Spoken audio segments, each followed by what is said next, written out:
Oh, hello. Welcome. You're here for a webinar, aren't you? Well, you come to the right place. And we're going to talk about Substack, but we're really going to talk about your creativity and how to make a platform your own. So I am not a super Substack expert, guru, influencer, not going to call myself that at all. What I focus on is digital marketing specifically for entrepreneurs and small business owners. Now, from my experience, entrepreneurs, small business owners are creatives, are creators in their own right, because they're constantly creating things, just out of the blue, right? We do what we got to do to get our business going. We do what we got to do to keep that business going, to grow, to thrive, and sometimes to even find what that business needs to be. Substack is a great platform to help you leverage digital tools that honestly are better for creators than more so than, I would say, for a person who wants to just come at it with a strictly, analytical, data-driven approach, right? If you're coming at it with an approach, I like to write, I like to share via video, I like to go live, I like to build out a newsletter. Great. If you don't like those things because you've never tried those things, it also works very effectively because it's a great entryway to understand the power of email marketing, the power of blogging, and the power of really when social media works with those two other components, because social media by itself doesn't. So I call this out as from post to property because a lot of people focus on posting on social, which is great. It's awesome for connecting. It's great for small businesses to grow. It's great for creatives to share what they do creatively. The problem is you don't own anything. And this is the biggest issue with social media. So I'm not going to get up on some soapbox and get into my whole thing. Because listen, if you were a client of mine or if you jump on the lives, when we get into this on my Substack, then you might hear me rant once in a while. Or you may hear me go into when someone asks questions about social media growth. Social media is a great tool, but that's all it is a tool. Substack is a tool. That's all it is a tool. But there's a difference between when you own property, when you own, right, what you post and where you post, to not even leasing and renting. Is more so like an Airbnb. And to be really honest with you, right? Instagram, TikTok, Facebook, Pinterest, all of them. Yes, even Pinterest, even though it's a search engine, Pinterest too, it's got a social component there. You don't own those platforms. With Substack, it gives you at least an opportunity to do just that, right? To own, to really build out that audience, build out that connection and that relationship. And most importantly, when you build it out, you have the data to keep it growing and keep it going. That's what we're going to get into. So we're not just going to go into features. We're going to go into how to leverage those features, how to connect those features to what you do specifically, and what you can start applying. Because some people are going to really get into one aspect and not get into another aspect. And that's fine. You don't have to be the person to use all the tools. That's the kind of stuff that I like to post to talk about, the different options, because it's what I've gone through with clients over years. Like, hey, you can do this with a platform, you can do that with a platform, but it's up to you to find your unique, offering, your unique leverage. Kind of, what's that word we're looking for? Your brand. What's your brand? Or what gets your brand message out there? All right. So owning the content, owning the audience, that's big. You have 800,000 followers on Instagram. Well, first off, if you have 800,000 followers on Instagram and you have joined me here, that's awesome. I've never even come close to 800,000 followers on Instagram. I've never put the time and effort and energy into getting 100,000, 200,000, 500,000. That does take time, effort, and energy.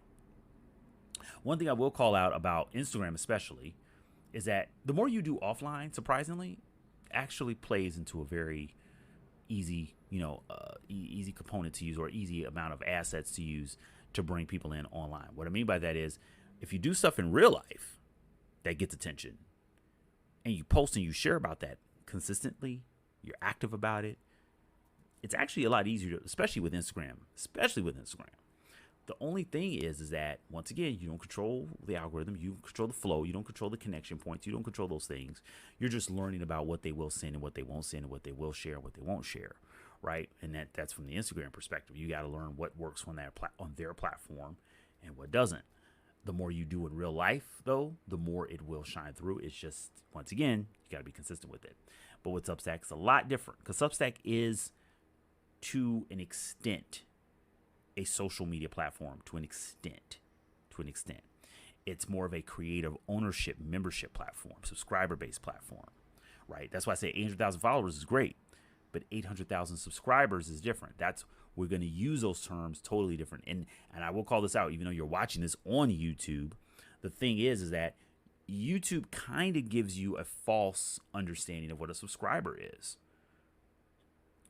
right? You don't have the email address, you don't have the name. I'll get more into the data, but think about that. When you're thinking about what a subscriber is from a YouTube standpoint, you're like, oh, I know what a subscriber is. It's the same as a follower. Well, to be real with you, yes, the way YouTube has a subscriber is very similar to the way Instagram has a follower, but that's not actually what a subscriber is. Substack gives you a real idea what a subscriber is. Very similar to another platform. We're not going to get into that platform, Patreon, but it's very similar to that.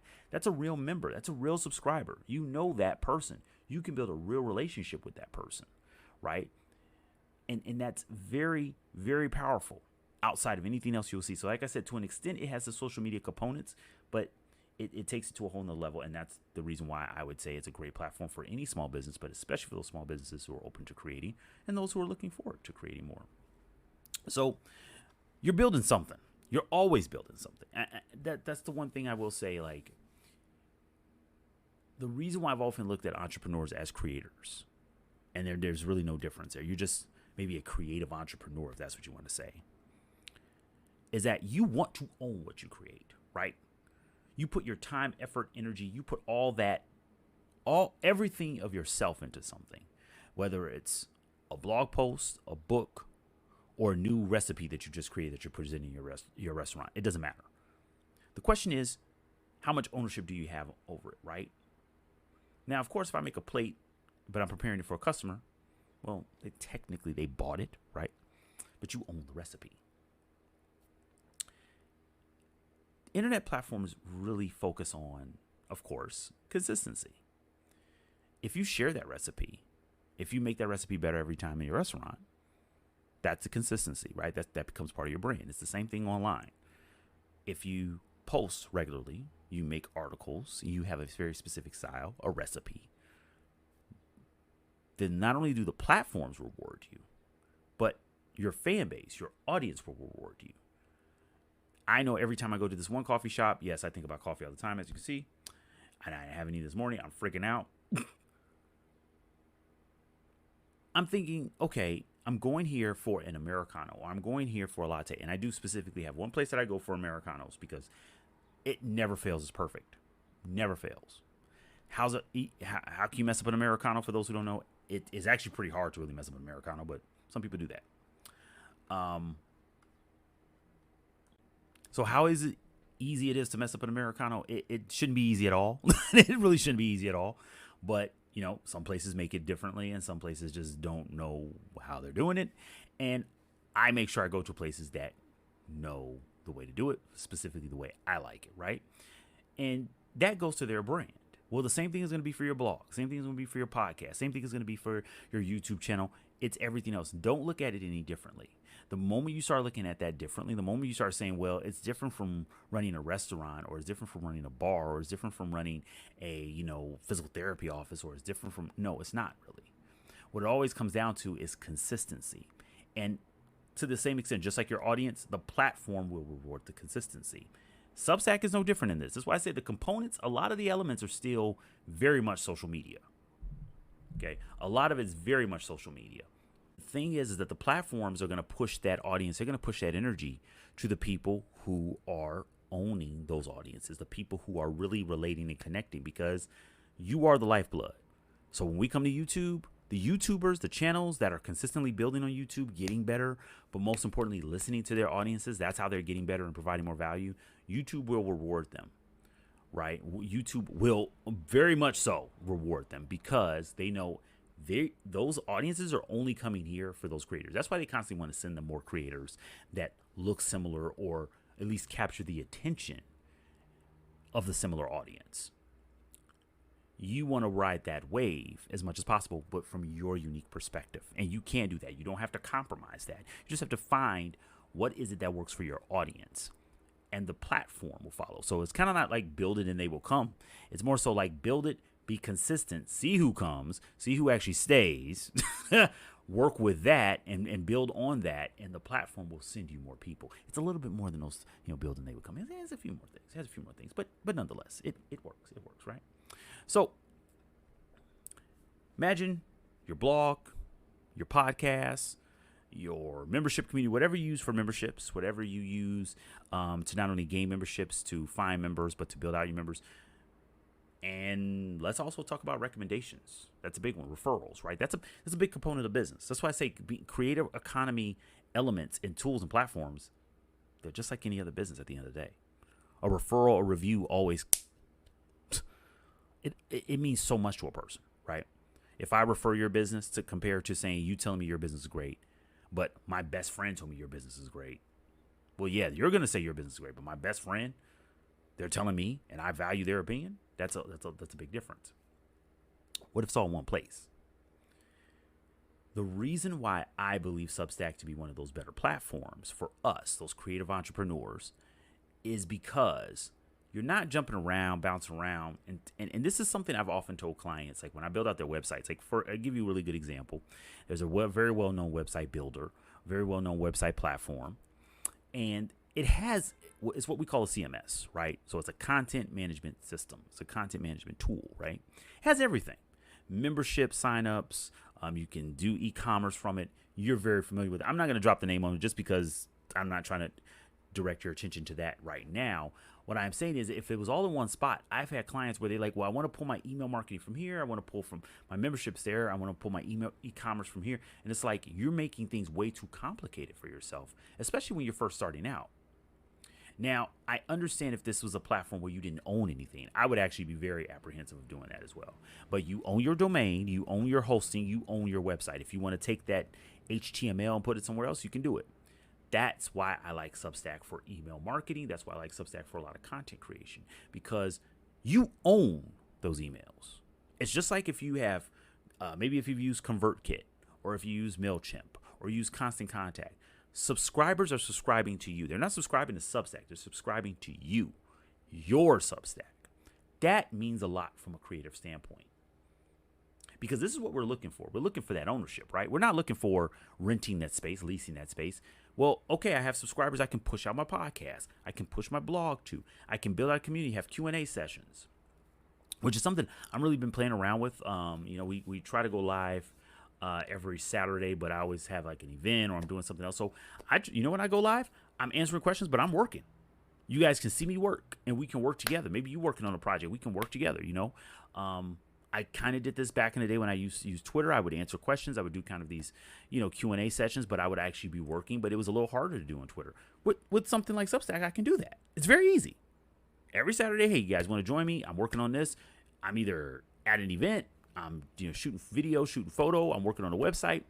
But when you got a question, we'll have a Q&A session, and I don't do that on YouTube because, well, I don't really have control of the community here, right? Anybody can join, which is great. But at the same time, it's kind of like, well, we want to have something special for us, right? Where we're creative entrepreneurs working and creating together. That's something you can build out on a Substack. And you don't do it from one platform. You don't need to pull in a bunch of tools. If you have some other elements, other assets of places, that's great. And you can bring those in. We can go over a few features like that because, like I said, I'm not going to feature you heavy. It's more so of identifying what tools are there and how to make it your own. But that is something you should look into when you're like, I want to really own my space. Well, this is a space you can own. Now, as I mentioned, I want to make sure to call out something. I'm not going to go over every feature. And that's why I said it a couple times. I want to make sure I'm not going to go every single feature. I'm not featuring you to death. I am thinking about building out a workshop where, work with a few people and we actually we build their Substacks. But that's going to be very small group, very, maybe 5 at the most, maybe 10 people. I've done this one-on-one with 3 people now. Just to call out, hey, I'm fully transparent, man. I know what I know. I know what I don't know. And I'm happy to help clients find what they need to find. But I'm more importantly happy to help other creators just in general. I will say this is all about creator ownership. So I'm going to push everything about ownership. If you don't want to own your space, you don't want to own your content, more importantly, you don't want to own your products and your services and that data that you're building out, then this isn't going to be relative to you. And this isn't going to relate to what you want. I'm going to call that out now, and that's okay. Right? If you like, hey, I just want to build, create, and just build and create. Cool. You can do that here too. Don't think that you can't. It's just that it gives you more opportunity to say, hey, I have 50,000 people that subscribe to my YouTube channel. How many of them do you know their names and their emails? Like, think about that. I have 100,000 people subscribe to my YouTube channel. That's even better, right? Still don't know who these people are. Yes, you can have membership areas. You can have things like that. Yes. Some of those things you have to actually get to, right? You have to earn. That's right here from day one in Substack. That's the whole point of it. I'll tell you this right now, and I've told this to entrepreneurs, I've told this to small business owners all the time. You can have 500,000, 800,000 people on Instagram. That's great. But if you can't pick out who are those 5,000 customers, 10,000 customers, you say you have 800 followers, 800,000 followers, great. Do you know who the customers are? Not the followers, the customers. The people who actually buy stuff. The people who actually, when you share or you post something, they subscribe to it, or they share it out, or they comment. Because a lot of times you can get likes, you can get shares, you can get comments from people who aren't even subscribed to you, who aren't even following you. That happens a lot. I watch YouTube videos all the time, people I don't follow. Happens to a lot of people. Here's the worst part. A lot of people are posting and sharing and thinking their subscribers are joining, and they're not. Not with Substack, because you know who these are being sent to. You identify who opens them. And most creators spend years building that audience that they'll never actually know. When we talk about these other platforms, we're talking about that a lot. And it's scary. I was really heavy into Facebook and Facebook groups when Facebook changed everything about their algorithm and went, hey, we need to strictly make money. Now, I'm not knocking it. I'm not going to be one of those people who says, these platforms are just out here to make money. Well, of course, how else are they going to do what they do? They got to make money, right? The one thing I don't like, and I've brought this up in a few of my lives. If you ever want to join a live, you can check it out. Hopefully you subscribe. You can check it out as well. That my only problem with the whole way Meta is set up is that it's all about pushing the ad. It's not about connecting you to the friends and family and the people that you're, trying to connect with in your customers, which is where I have the issue. Because I'll see 30, 40 posts on Facebook from people I don't know. Maybe you should follow this person. Maybe you should follow this person. That's great. What about the 50 people that I joined this platform to stay connected with? They're all the way at the bottom where I have to really search for them, right? People I've never signed up and subscribed for, I'm going to see. Instagram happens the same thing. And this is, you may say, well, yeah, from a business standpoint, that actually helps a little bit. Not necessarily. Because the businesses or the people that you're seeing the most is because they're doing something. Either they're paying for ads, so Facebook is sending them more traffic, or they're just on there constantly posting, to where Facebook, well, yeah, you're giving us that time and energy? Yeah. We're going to send you traffic. We're going to send you that traffic. And by sending you that traffic, what we're doing is we're of course going to help you boost and going to help you get the attention that you need, but also that's making it bad for the user. And that makes the user not want to use the platform as much. And that's what we're seeing. Creators are being affected, impacted by that. Like I said, I had that happen to me when the whole algorithm did the first big algorithm change. This was about 10 now, maybe 11, 12 years ago. And it destroyed a lot of people's work. And clients that I had, I was like, yeah, this is what's going on. And it's just, now we have to make sure we're paying for the ads. And when we saw the return on investment from advertising, we're like, well, we're actually better off advertising on LinkedIn, or we're better advertising in Google ads, or we're better advertising with Bing or something else. And it's like, well, we're not even going to take the organic work. We're going to take the spin and the organic work. Don't be one of those small business owners and creators that fall into that. Now, I understand every business ain't the same. Maybe you like creating your content, your videos. You like going live. You like sharing carousels. You love infographics. And you're thinking that, Ehren, I don't write. I've seen Substack is mainly for, Mateo or you have Joy Reid or you have a lot of different writers, journalists, authors. You have everybody from movie critics. You have a lot of film critics have joined recently, actually. You've got a lot of people from radio personalities, right? I'm not one of these guys. I want a pizza shop.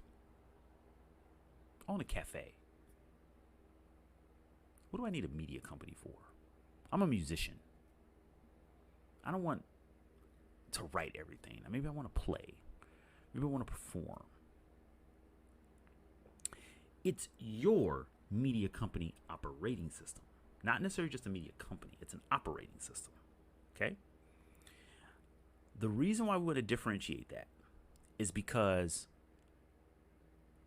just calling it out, no matter how small, no matter how big the business is, any business worth their salt has some form of public relations, some form of PR, some form of promotions and marketing that consistently works for them. They may not even call it that, but it does. And it is one of those things. They always are sharing their reviews. They're passing out their flyers and their menus. They're doing direct mail. The thing is that there's professional industry corporate jargon that follows everything, right? And there's just some things that you just do, but there's terminology for it. These are all part of public relations and marketing that I just mentioned. Passing out your business cards, passing out flyers, sending out direct mail, posting your menu on people's cars as you walk through the neighborhood. All those are forms of marketing, direct marketing, public relations, right? Getting an interview with the local newspaper. All of those. Substack becomes your media company's operating system, or your media division operating system, however you want to look at it. You have everything from your articles, which could be long form, short form, right? This could be a 5-minute read. This could be a 2-minute read. It could be a new recipe, which you can share directly on Substack, which is freaking awesome. It could be you actually preparing the food, posting a video. Short podcast could just be transcripts of you talking about what you did in your cafe, what's going on in your cafe, the new menu, the new people you hire. The thing is, you don't have to share everything. You determine what you want to share, but that's media. It's the same thing as social media. It's no different from you got a live chat DM session. Well, you got a community chat. Touch base with your community. Here's the difference, though. You know who you're talking to. Because these are the people who are part of your community. And yeah, that might sound like, well, yeah, but I can reach, once again, 800,000 people, but you don't know any of them. You don't even know if that person's part of that 800,000 people. You don't. You would have to dig into the crates, dig into your followers. Oh, whoa, that's a follower. And don't get me wrong, you can do that. That's definitely possible on Instagram. And there's some people on Instagram who do very well with that. Do very well with connecting and making sure they're connecting with their followers. I will say that. And they know a lot of their followers. But when you get into the numbers that you're talking about, that you want to reach, that you need to reach, honestly. Because let's be real. When we look at things like Instagram or we look at things like TikTok and somebody says, hey, I have 200 followers, you're like, well, 200 followers, wow, okay, that's nothing. But let's flip the script for a second. Because I had to do this with somebody with Instagram one time.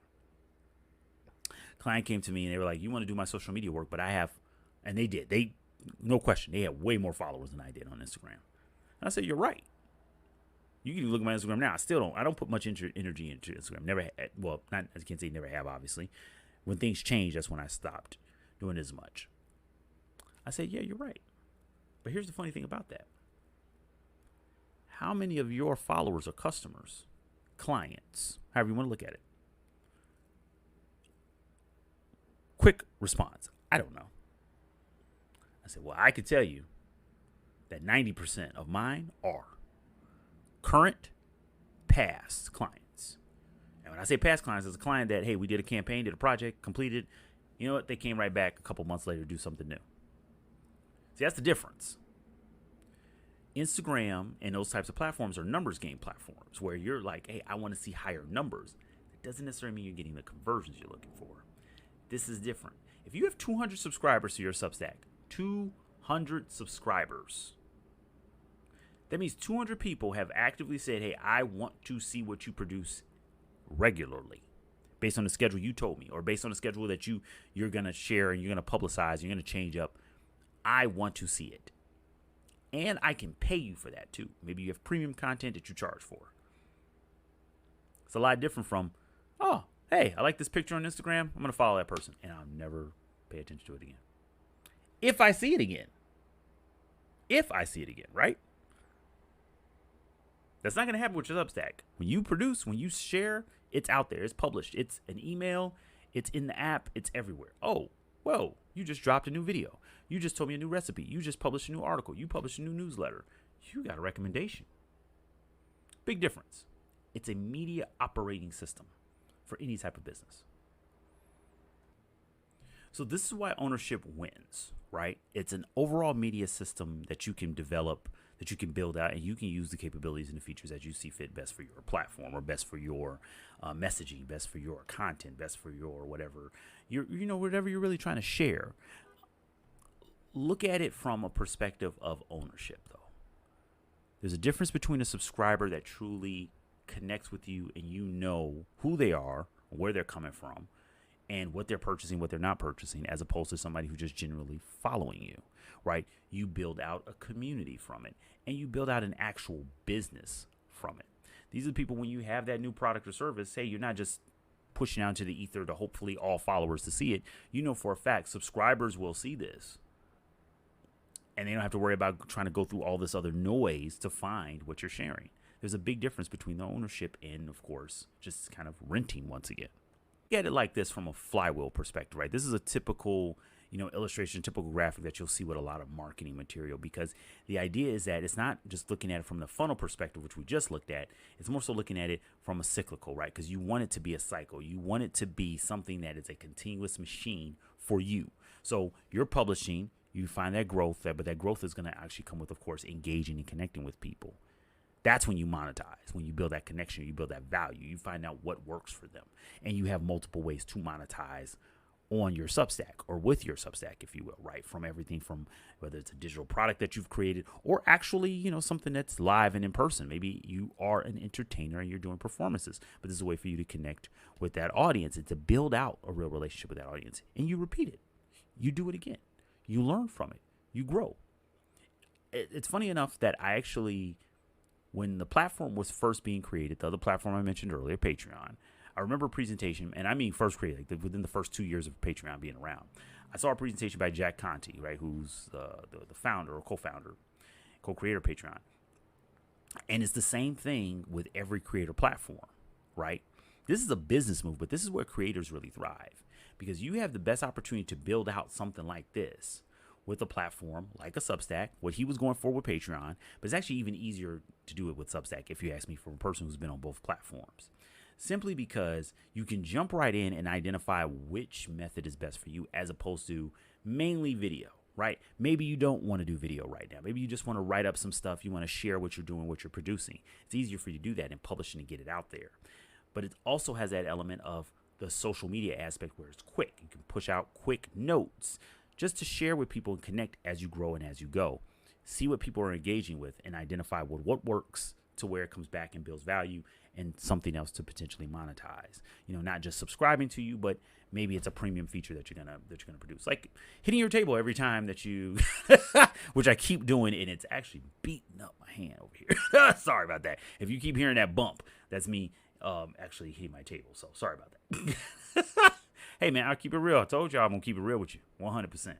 All right, so let's talk about a few features. Like I said, I'm not gonna get feature heavy, but I do want to make sure you understand what those features are and potentially what could work for your media operating system. So a post, long form posts, right? These are articles, but they don't have to be.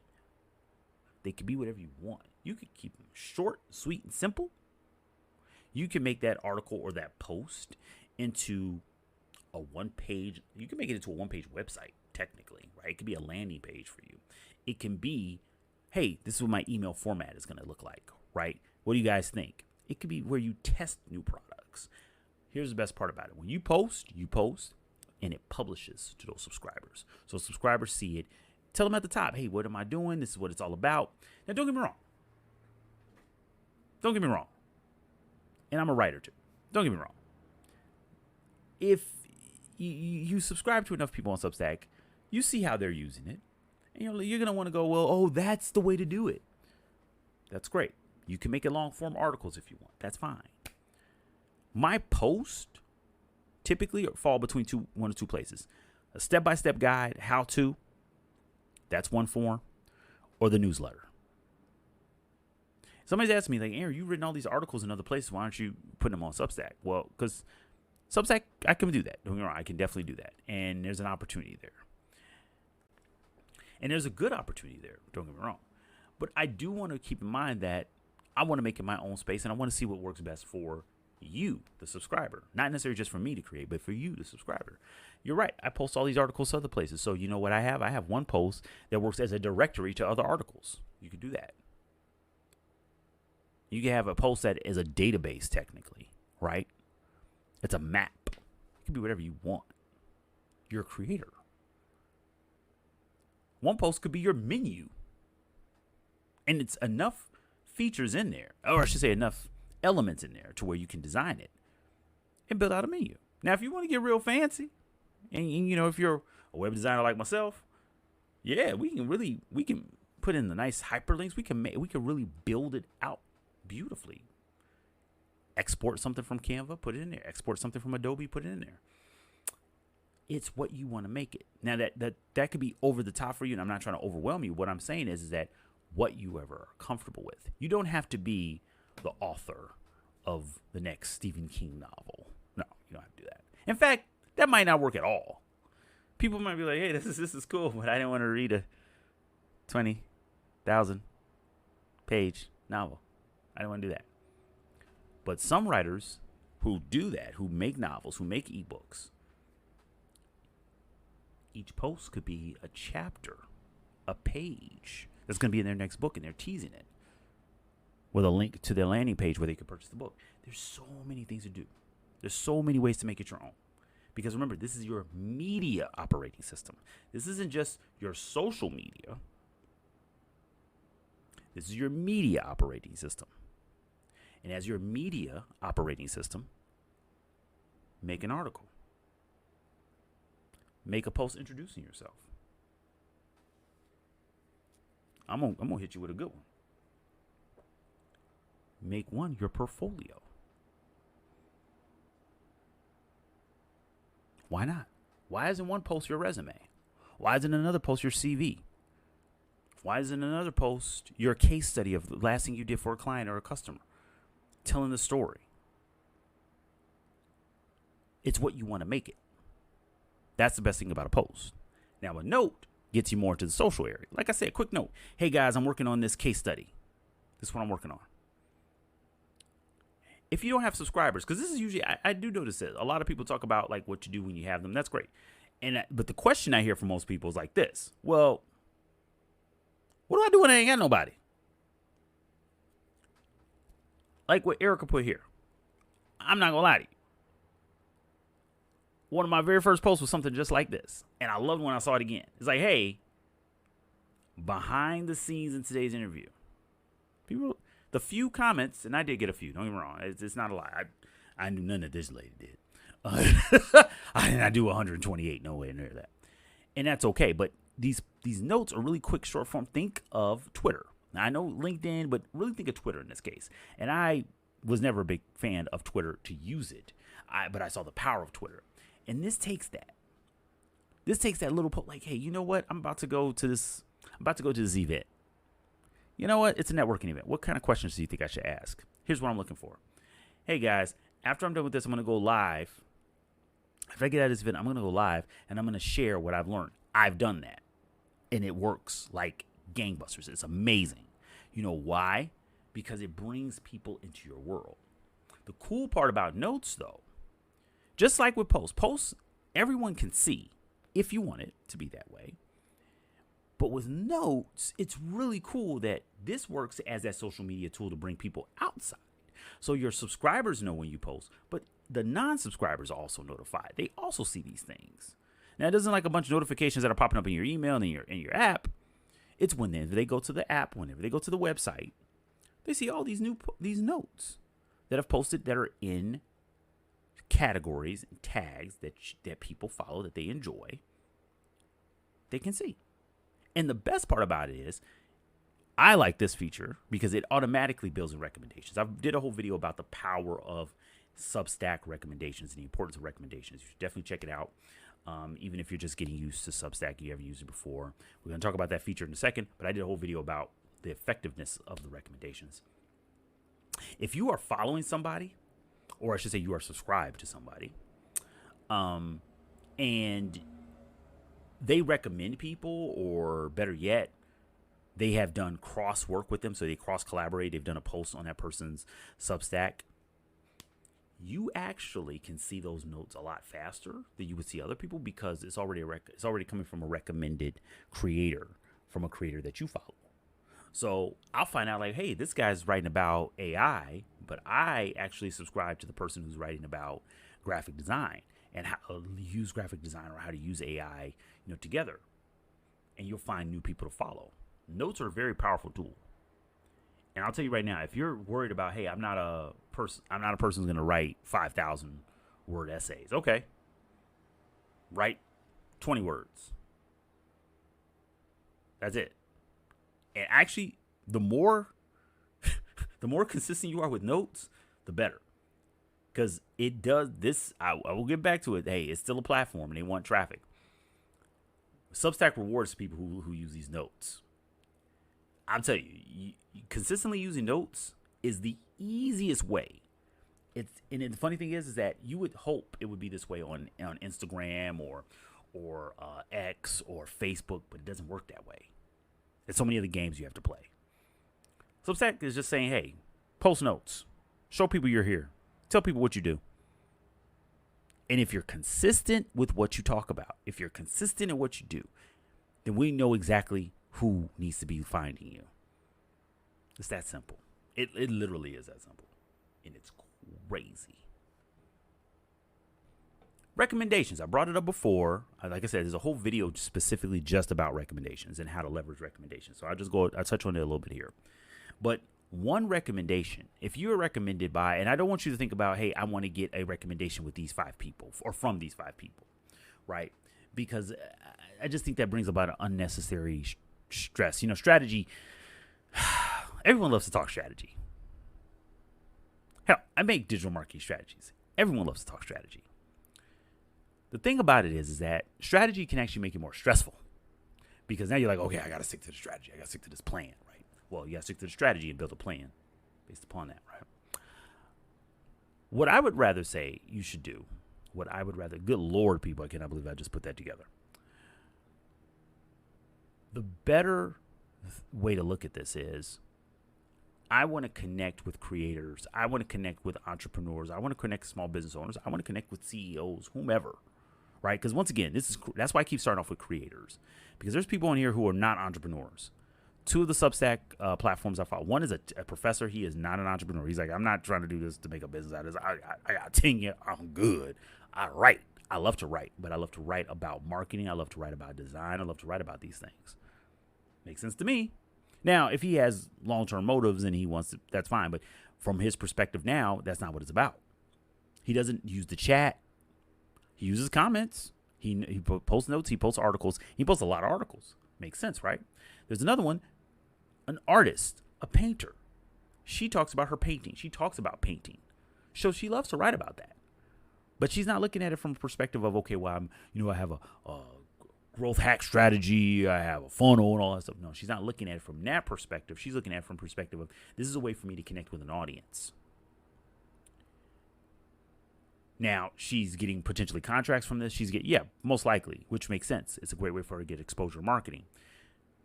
But when you click on her links, she's not on Twitter or X. She's not on LinkedIn. She does have an Instagram, which she's active on, but her Substack is all her attention. Things that you see on her Substack will go on her Instagram. Funny enough, it won't be long form, of course. So it's just like posts of a beautiful painting or picture she does. But she tells people to meet her on Substack, because that's the way for her to connect with an audience. And a recommendation with the right people is what you're looking for. You're looking for a recommendation with a person like that, a person who fits into, well, I want to recommend someone that I want to send my audience to, somebody I believe in and I think has a great message. And I would like the same from others, right? Recommendations, they work as that best friend referral. They work as that best friend review. Are you producing content that people would want to recommend?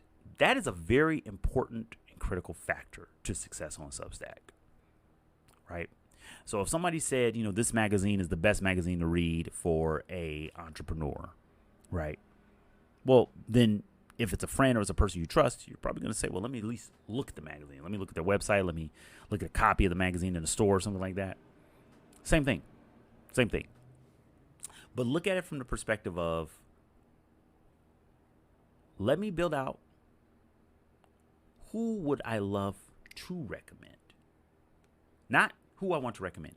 Who would I love to recommend?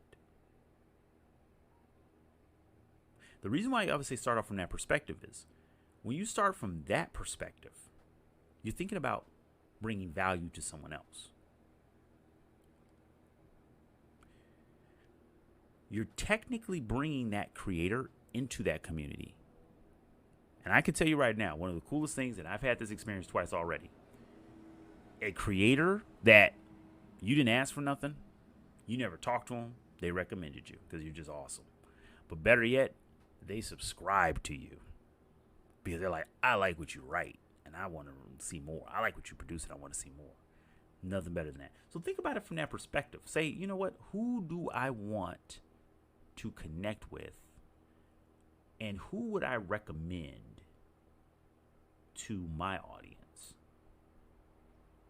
So if I'm writing and connecting with other creators, who do I want to connect them with? And you could build a relationship with other creators and maybe even the clients that recommend you, or other creators that want to recommend you. Chat. Now, chat, I've just started really using chat because I'm not a chat fan, to be honest with you guys. I'm not a chit-chat person.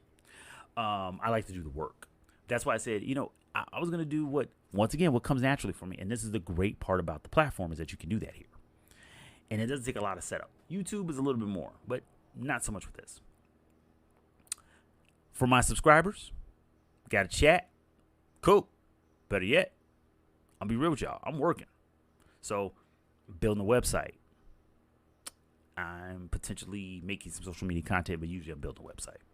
Maybe I'm doing a photo shoot. Maybe I'm doing some videography for a website or for some social media content or something like that. But you guys are going to join me. That's my chat. You got a comment? Come on. Let's chat.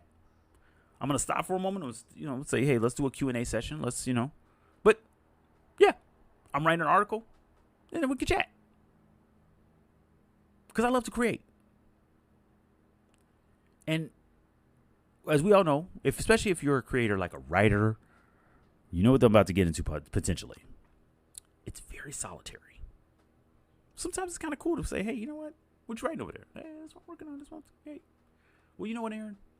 You're writing about Amazon. I just had an article that was featured about Amazon, the birth of Amazon. And maybe you have questions about Amazon. I'm like, well, I know a little bit about this based on the research. What do you know about it? Now, how can we apply that to maybe your e-commerce business? What did they do well that helped them? What did they do not so well that you could do? I get questions like that, and I love questions like that. Like, hey, you know what? They failed here. How can I make that work for me? Well, maybe it's better off for you and not for them because of target audience or demographics or location or all kinds of things. And that's the cool part about this. The chat is what you make it. I've been in some really cool chat sessions. I'm going to make some really cool chat sessions, to be honest with y'all. So giddy up. Your podcast. Now, I have a podcast. I don't run it through Substack. I will be honest with you. If it's not a dedicated podcast platform, like, something that's specifically for distribution, I am very apprehensive of using it. But the thing is that a podcast is whatever you make it, right? So if you want it to show up like an Apple and Spotify, But I know for a fact, Pod News shared this. Pod News is a publication that specifically just talks about just podcasts, but it really focuses on the business of podcasting, not so much the creative aspects of it, but the business like acquisitions, new technology coming out. If I'm not mistaken, it was either in March or May. I know it was a month that begins with M. Wow, that helps a lot, right? March or May of this year, where they talked about the explosion of exclusive podcasts. So there's some podcasts that, and when I say exclusive podcasts, I'm not talking about exclusive podcasts like it's for a company only, right? Because there's a lot of podcasts that do that. But I mean a podcast that's specifically just for one particular audience. In other words, you have to subscribe to get to that podcast. So let's say it's not necessarily for the company you work for. It's for the people who just subscribe to your Substack. That you can do. And the best part about it is, really the best part about it is, the way at least Substack works, it's very native to where it's very easy to take that transcript, post it as an article. So you got the audio, you've got the text. So you're like, you know what? For the people who might not want it as a podcast, I could push it as a newsletter. I could push it as an article as well. But the best part about this is you don't have to worry about, well, I'm limited. So if I want to make this podcast just for my, for my subscribers, my premium subscribers, I could do that. But the article, hey guys, here's the transcript, but you should join us on the podcast. You should become a premium subscriber. See right there, I just gave you, boom, leverage. No, you don't have to do it exactly like that. You don't have to break it up like that. That's making a little, it's adding a little bit more to that's like adding a tier to it, if you will. But the cool part about it is that you have that option, and you can turn it on, turn it off, change it up. Like I said, I'm not going to get so much into the features where we're breaking down every single aspect, step by step of every feature. I'm kind of going at a higher level at it because when we do a workshop, that's what we're going to get into. And I will be doing a workshop. I thought about it just in a few seconds right from when I mentioned it a few minutes ago. But I've gotten a few requests to do a workshop based on one one-on-one training that I had. Like I said, I've had 3 one-on-one trainings just for Substack. Usually one-on-one trainings, it's not one platform. It's whatever we're building out their funnel to be. But we will get into stuff like that, like not only step by step. I'll do probably some videos about step by steps for each feature, but I want to make sure that we touch on as many features as possible here. But I think this is a great feature for those who want to do a podcast that is something just for their subscribers, just for their Substack, just for their newsletter, as opposed to something that's a little bit more broad and they want to have it broadcast out on Spotify, talk notes, things like that. But video. Yeah, listen, y'all. I would say besides the notes and newsletter, the video capabilities of Substack is rather amazing because it's so native. It's like a natural thing for them for the tool. I did say that about the podcast because the podcast it's a nice feature, but it's kind of one of those things you can feel it's an add-on, and it's a good add-on. It's a powerful add-on. Don't get me wrong, but the video, because video is so powerful, it's native. Jump in and do a video. My problem, I did a video. I really had a really good idea for a video, a live video. I was in a place with a horrible freaking internet signal.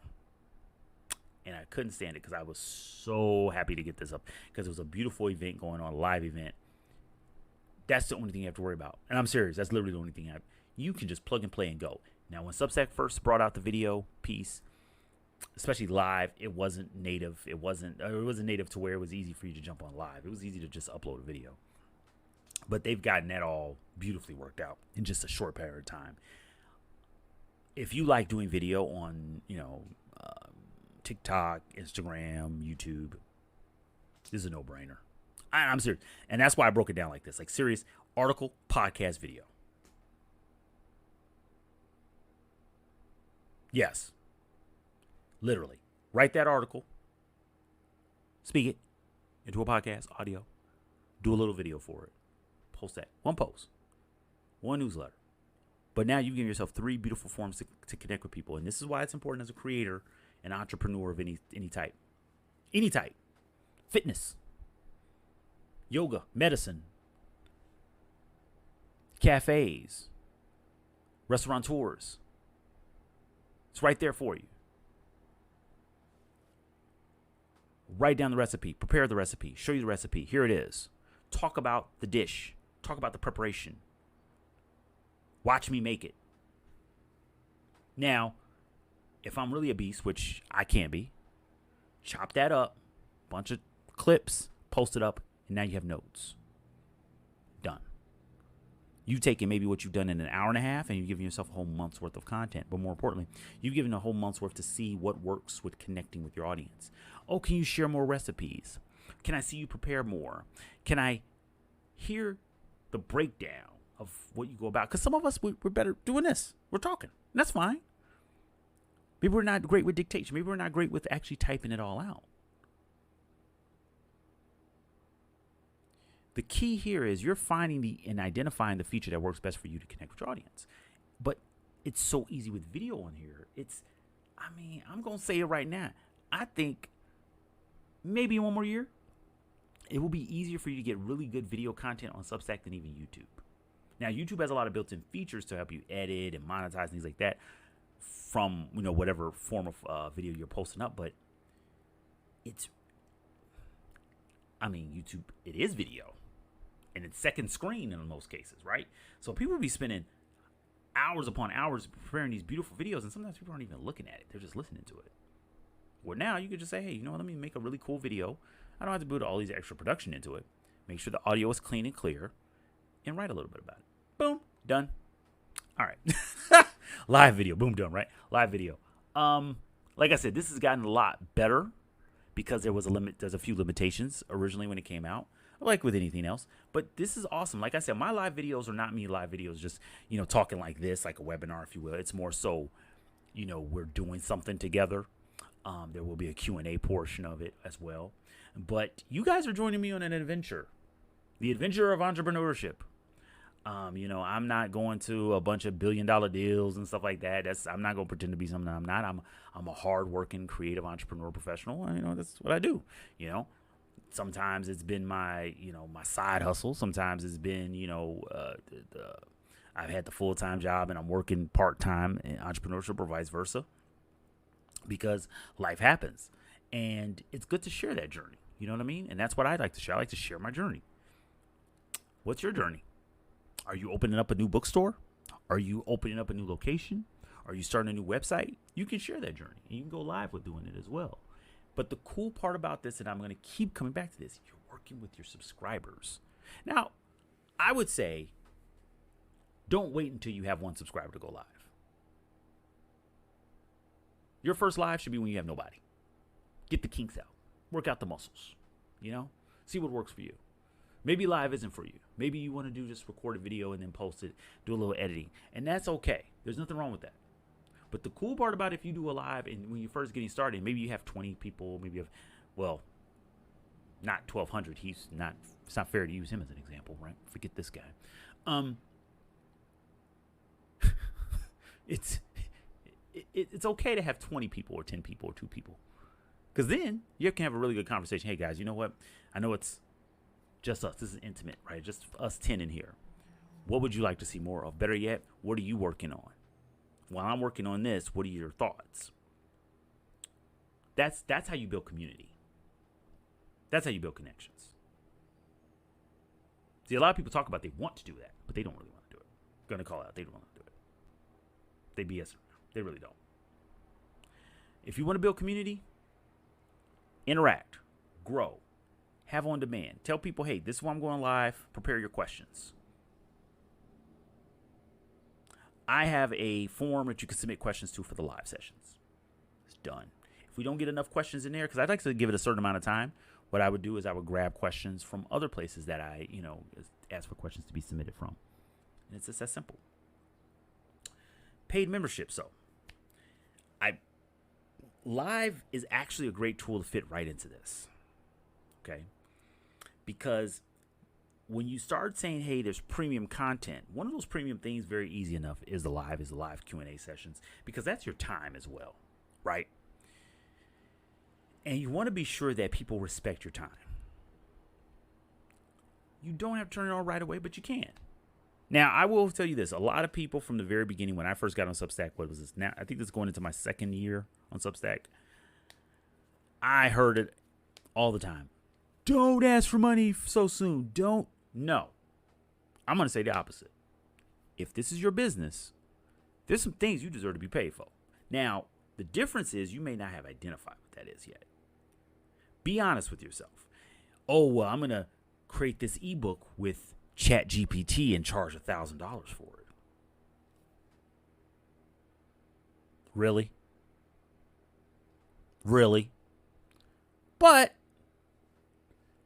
let's just say, well, when I go live for 2 hours, that's $150 an hour that I charge maybe a client. Okay, maybe I charge $1,000 an hour. I don't know. Maybe I ain't trying to count your pockets. I ain't trying to count your pockets. I ain't touching your pockets. But maybe, just maybe, instead of charging that $1,000, $150, you know what I say? For the live sessions, you got to be a premium subscriber. $5 a month, $10 a month, $15 a month. That's only for us. Or, now this is the one I must admit, this is one I like. Paid memberships. This is part of paid memberships. This is one of the features I like, or I've seen a lot of people do this. Chat free. Live sessions free. All that stuff is free. But to start a new thread and start a new conversation, you have to be a premium member. Here's why. It's because that conversation you start, right, it kind of challenges you. It needs to stay on point on what we're talking about normally in this thread. Excuse me. It kind of makes sure that you stay on point. You stay on brand of what we talk about in this thread. And that's critical. That's critical to the success of you as a creator, but that's also critical to the success of the overall community. It also gatekeeps just enough to say, hey, you know what? If you're going to pay for this is something you're going to pay for. This isn't something you're going to easily just want to mess up, right? It's not like any other social media content. This is why also, I must be honest, this is why I've always been concerned about going live on social, because there have been people who have been made good money, completely demonetized, not because of something they did in their live session, but because something somebody else did. And it wasn't being monitored close enough to where it got through. It can happen. It can happen so easily. But this is a specific and special area for you and your community. So you're like, hey, we can have live chat sessions. We can have a chat thread. But for you to start a new thread, for you to start a new topic, for you to, for me to be directly contacted, yeah. And there's nothing wrong with that. Safeguard your time. Because especially this is supposed to be your business, you got to treat it like a business, right? I hate to say a lot of people still don't get that. You got to treat it like a business. Even creativity. There's one thing about working with creators. I've worked with musicians. I've worked with models. Haven't worked with actors, but I've definitely worked with a lot of musicians and models and writers. And yeah, it's business. Show business, right? So you got to keep the business aspect very clearly understood. And a key point to that business aspect of analytics. Every time I see stuff like this, Patreon, now Substack. Substack is great at it, by the way, and that's what we're going to get into. But I often wonder, there are platforms that have been around a lot longer that still have a challenge with this. Not with Substack, I will say that. As a person who deals with a lot with SEO, for those who don't know, SEO is search engine optimization. And I'm going to call this out now in case you missed it ever before. You heard it from me. Everything is a search engine online. Everything is a search engine online. Everything online is a search engine within its own right. It's a search engine. Whether it's an internal or external search engine, it is a search engine. The reason why you want to keep that in mind is everything that you post and produce, you want to be able to say two things with it. Number one, it's aligned with what you do overall. So instead, hey, you're talking about music over here, but over here you're talking about painting, and over here you're talking about, wait a minute, politics? Okay, I'm trying to figure out how they all connect. But if you've shown how they all connect on each platform, and maybe one is started off with music, one is started off with painting, one is started off with the political angle. But you, in each piece, you've often showed how they all connect. Oh, you are consistent. Because once again, everything's a search engine.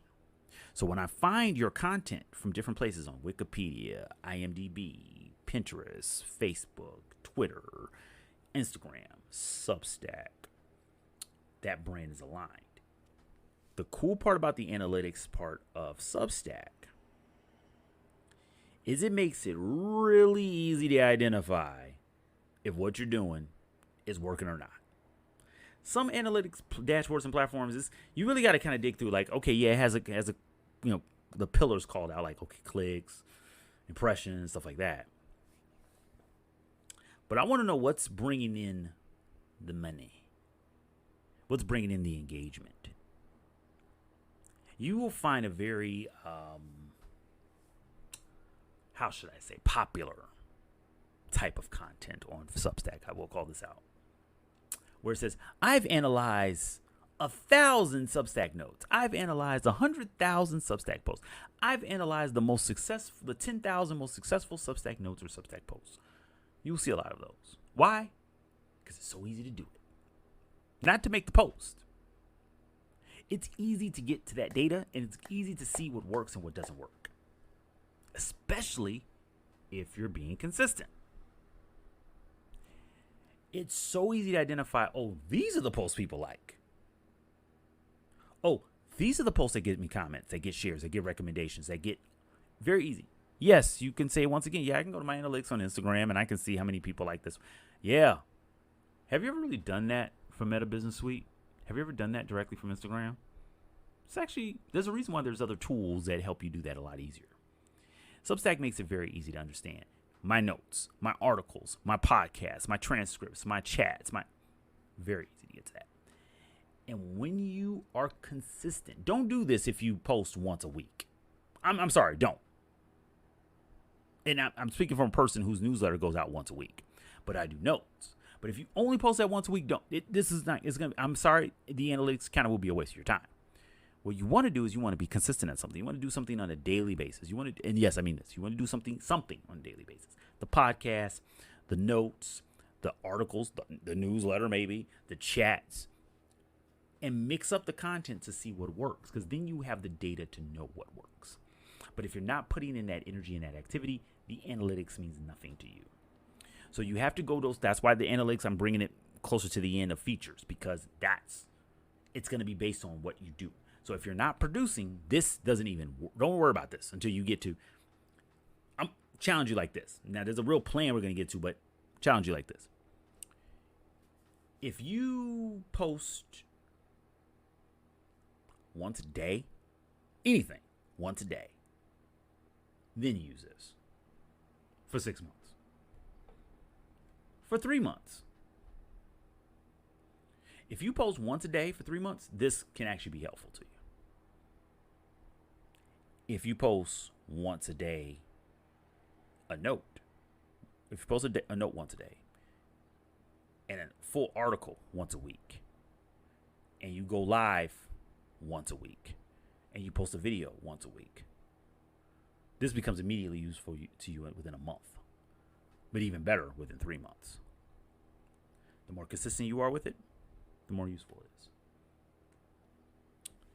So, as mentioned, you have it all. The great part about it is that one long form article, it can be made up of other pieces. As you see, everything's coming in to make this one long form article. It can go out. What I've done, I'll give you a good example. What I've done with my newsletter is, and I played around with this, and it worked for a period of time. Didn't work all the time, but it worked for a period of time. I would take that one article, and I would break it into different posts. So pieces of the article would become posts for other platforms. One piece of the article would become a full video for YouTube. The rest would be social media posts, just to play around with it. And it worked for a short period of time. It actually worked. Helped me get some good subscribers. So what works for you? Maybe that long form is my long form transcript of a podcast, and I'm going to post that podcast. Maybe that long form is a video, but I have some text to it. So I'm going to post the video to YouTube as a long form video, but then I'm going to chop it up and make some shorts out of it too. You can make one good long form piece of content and break that down and have fun with it. And that gets back to your analytics being useful as well. All right. One article brought it up. And this is when I talk about the property and true ownership, right? One article, one long form post, video, podcast episode, newsletter, because this is a post. You didn't have to put it out as a newsletter. You could just make it a post, an article that you posted up as a blog right? But now it's going to become a component or a major portion of your newsletter. You can break it into notes. You can make one LinkedIn post. You can make a workshop out of it. Or it could have been a workshop or a webinar that you made into an article. And I'm not going to take full credit for this one. This is something from one of the very first Substacks I subscribed to. He made a really good point. And he kept saying this. And he kept drilling it in everyone's head. And I was like, that's a really good point. Every article note is a potential product. It's a book. It's an ebook. But as a web designer, the first thing I thought about, I don't know why I thought about this. I was like, that's a website template. And when I started finding out there was a specific type of website, people were like, I wish there was another template like this. Now, I will call this out. I initially got this idea from Reddit because somebody made a post and they're like, man, I wish there was more templates for this type of business. I was like, that's interesting. I was like, let me look into it. There's no templates out there for that. Or it should say there were many. There were many. There were templates. There weren't many. But then I posted a note. I was like, I asked about it. Then I asked about it again. I asked about it again. I asked about it again. And I went to specifically a product designer who's on Substack. I no longer subscribe to his Substack. And I was like, dude, have you noticed there's no templates for this industry? Just because he had an open chat, which was awesome. He's like, it's like an Ask Me Anything session. Dropped a note, but then I was like, okay, I noticed he had chats. So I was like, let me do a chat. He's like, yeah, that's pretty cool. There's nothing out there. You're right. There's nothing out there. And that wasn't his area, his wheelhouse. He wasn't making templates and stuff like that. So, it wasn't like, but as a web designer, even though he's a product manager and a product designer, he has web design background. And he noticed it too. So I was like, okay. I turned a note into a product. I made a template out of it. Did I sell 100,000 versions of it? No. But that's the type of thing when you're in your own business. Sometimes things are going to work out. Sometimes things are not. If you're saying the only thing I'm going to push is the thing I know I can make $1 billion off of, okay. We'll just keep waiting. And hopefully that works out. You got to test. And this is one of the quickest, easiest tests. Start off with video, workshop, webinar, podcast, notes, a newsletter. And you know what? You say, I just built out a full course. Now, are you going to be, and I'm sorry, but I'm going to call y'all out. Are you going to be that person that only makes a course about making a course about making a course? Or are you that person that's, hey, you know what? I know product management. You know what? I'm a virtual assistant. You know what? I'm a graphic designer. I'm going to make a course about graphic design. I'm going to make a course about for being a virtual assistant. Being a virtual assistant specifically for a specific industry. I said specifically like 15 times right there. Being a virtual assistant that specializes in a specific industry. That's a good course. That's a unique offering. See, I don't like it, and I'm going to pet peeve here, but I don't like it when people just kind of like spin the hamster wheel. They're just making a course about making a course. They're making a course about making a digital product. Okay, but that could be anything. Why don't you give me something to work with? I'm giving you some meat here, people. Okay, I'm giving you some potatoes. Sorry if you're not a carnivore like myself. I'm giving you some damn good asparagus and spinach. Okay, because I love asparagus and spinach. That's why I have to call that out. And I'm very hungry. So I'm thinking about everything, including coffee. Surprisingly, I haven't had any. Your course, your workshop, all of that can become the product, or that is the product. But the cool part about this is, especially if you're consistent and using those analytics, what are people interested in that I'm talking about? Maybe I am a travel consultant. I'm going to pull one really from a hat here. One of the commercials I see the most on YouTube, I don't know if you guys have heard of it, Fora, I think it is. Is it Fora? Travel agents and stuff like that. And I went into a Reddit. And as you can see, I love Reddit, right? And I noticed that people were having very mixed feelings about using it. And this is why I bring it up to this specific funnel, or the property model, if you will. They were saying how one of the ways to leverage it, because they give you all these tools, they give you all this information. They said, but yeah, it's if a person wants to use Expedia, they're going to use Expedia. But if a person wants a more one-on-one relationship and understand from a consultant, and I was like, yeah, you're just a travel consultant. Well, here's a travel consultant right here. If you travel and you're a consultant, you can make a video about that. You can easily make a podcast about that. You can make a newsletter about that. You can make some notes about that. You can share on LinkedIn about it. You can make a little workshop about being a digital nomad or traveling first time solo travelers, whatever it may be, first time on a cruise. I know people who have never been on a cruise and their first time on a cruise, every single one of them, 10 people? 9 or 10 people, I'm sorry. Yeah, because I think it was a couple, but one person hadn't gone before. Every single one of them said the same thing. I wish I had known what to prepare for a cruise. Because being on a cruise is different. You're in the ocean. You're stuck with people that you might not like. That can all be a digital product. You combine that into a workshop. You combine that into a course. You combine that into an actual physical printed book. Maybe not an ebook, maybe a physical printed book. But if you want a digital product, that'd be great. Make an ebook. It's a lot quicker. But you have the analytics to see what people are talking about here. And you've done this now as a travel consultant. But you are a creator because you're creating all this. My point is it's what you make of it. But you have it right here under one roof. And as a consultant from digital marketing, this is digital marketing. This is a hell of a tool for you to use. And it's freaking free. And I wrote twice. I actually have to, oh my God, I just thought about this. 2026. I have to update this article. It's an article I wrote years ago called Get 'em Why It's Free. I got to update this. Get this why it's free. Use this thing while it's free, please. Authority. This is immediately built into your authority. This immediately builds your authority. Immediately it builds your authority, making you a destination that people want to go to. There's a really cool writer. I don't, follow a lot of sports. But there's a really cool writer who talks about different areas of sports that I follow sports, but I don't follow like a lot of writers in sports anymore because sports journalism is not what it used to be. It really isn't, sadly. And he looks at perspectives of sports that I wish more people did, but he takes these really cool deep dives, writes these great long form articles. To comment, you have to be a paying subscriber. Smart move. Because he doesn't want a lot of BS. But here's the cool part about it. When it comes to authority, he writes it. He teaches about sports journalism. He speaks about sports journalism because people hire him all the time. He's a contributing author and writer on other, publications that he's paid for.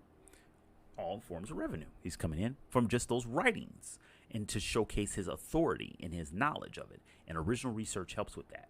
So what is an area that you have that original research on? That you have that. You're not taking and regurgitating from other people. Yeah. Changes things, doesn't it?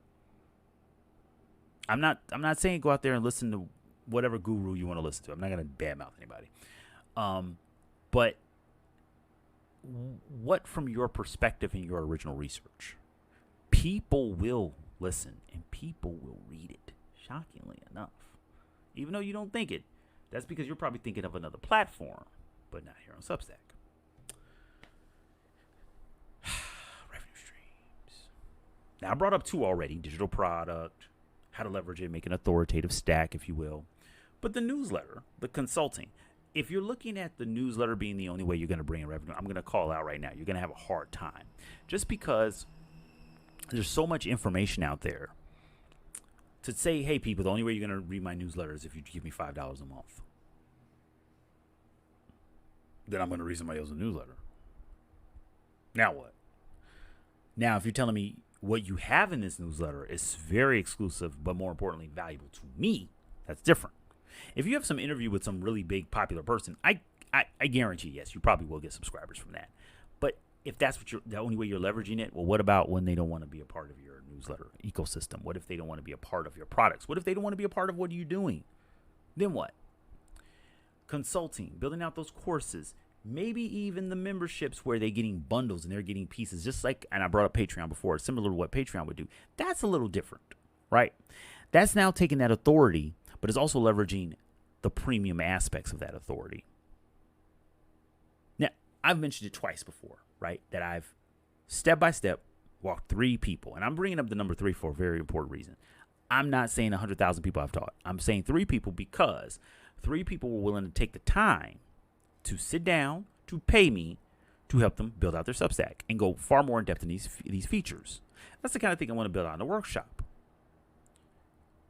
But the only reason why they saw that I knew what the heck I'm talking about, not heard, they saw it, because they read the newsletters, because they saw the notes, because they saw some of the digital products that I pushed from there, because they joined in a few Q&A sessions. That's how it works.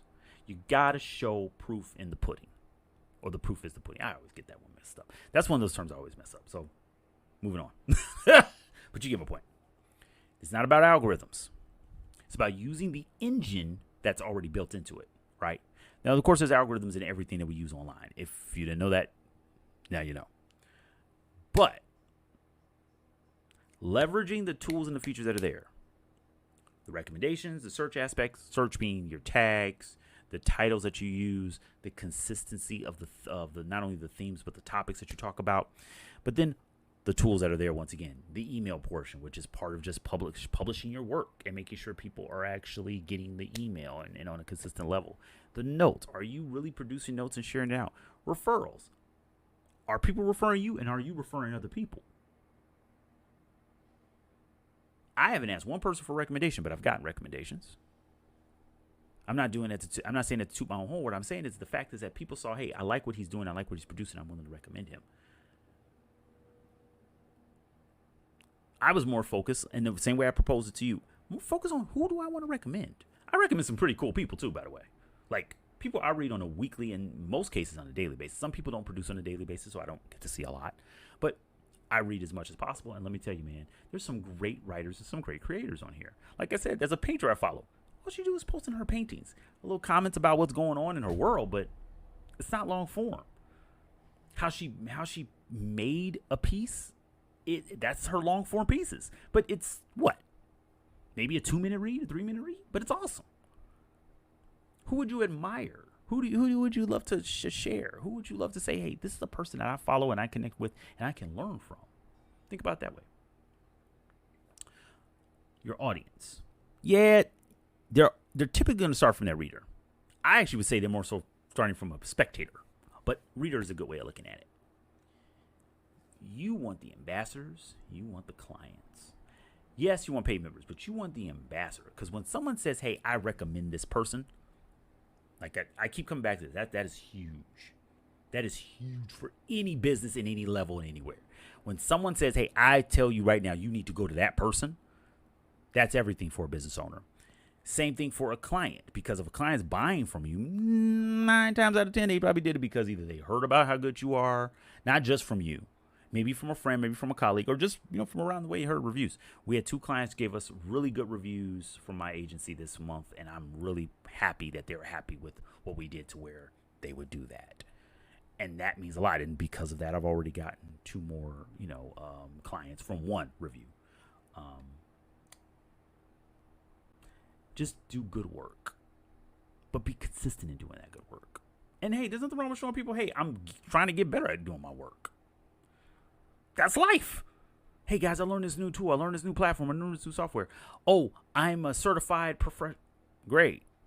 So that means you're certified. Okay. How'd you get certified? Oh, this is all the studying I did. Now let's follow it. Let's listen. Hey, this is all the work I put into it. People want to follow those journeys. Share your journey. Share your journey. Once again, don't be inconsistent. That's gonna destroy everything because you won't have any data to identify, what's working, what's not working.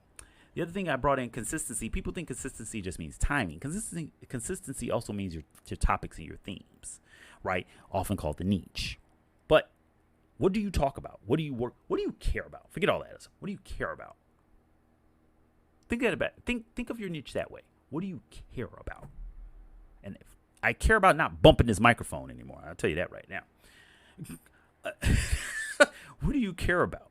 What matters to you? What means a lot to you? Because if it means a lot to you, it's going to show through. I can't see any of you right now.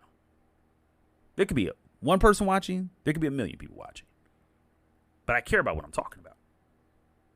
That one person's going to feel it, or a million people are going to feel it. What matters to you? That's what you should write about. That's what you make videos about. That's what you talk about. That's what you share about. That's your niche. Anyway. It's funny when I think of CTA. I live in Chicago, so we have a thing called the CTA, the Chicago Transit Authority. I'm sorry, every time I see CTA, and it's my business, but I think about that all the time. I'm like, oh yeah, anyway. Total side mind thing that I just went into. I'm sorry about that if I lost you. Anyway, without a call to action, because that's what CTA stands for here, call to action. Without that, you're not giving your audience something to connect with. You're just saying, hey, I posted this. This is great, isn't it? Oh, wow. That sounds a little egotistical, doesn't it? No, I posted this. Click here. See the behind the scenes. It's in this article. It's on this video. It's in the podcast. You notice I didn't say click here and sign up. I didn't say click here and buy this. I say click here so you can enjoy more of the experience and the journey. I'm making you a part of the community. I'm building out that audience first. I'm building connectivity. I'm building community. That's what I'm focusing on. Because as a creator, as a small business owner who's trying to support a community, I mean, I follow one Substack that's targeting only the Midwest in the United States of America. That's not to say they don't have people who subscribe probably from other states and other cities and other countries. Just to say that, well, they're focused on the Midwest. Everything that they do is about Michigan, it's about Illinois, it's about Indiana, it's about Iowa, Missouri, Wisconsin. They're focusing on the Midwest. Your community could be just that. You focus on your specific, hey, I want to focus on Prague. I want to focus on Mexico City. I want to focus on Canada. It's the same as focusing on the industry. It's the exact same thing. Because you guys are going to have your own jargon, your own language, your own culture, your own talk, your own way to connect, your own the things that are valued to you. You're going to have that. And that's the community. But if you don't have some consistency in what you post, you're not talking about things you care about, and you're not consistent in those things that you're talking about. If you're not telling people, hey, this is exactly the next step I want you to take, because this is the value you get out of it. If you're not building out the community, and then of course, I didn't even touch on the last one, but of course, no offer. If you have nothing at the end of all of that to say, hey, this is how you can join the Q&A sessions, and yes, that's premium only. This is how you can contract me to consult on your work and your business if you want, and we can go into the depths of. I was about to go to one Substack person. They're a real estate agent, and they do very well with this.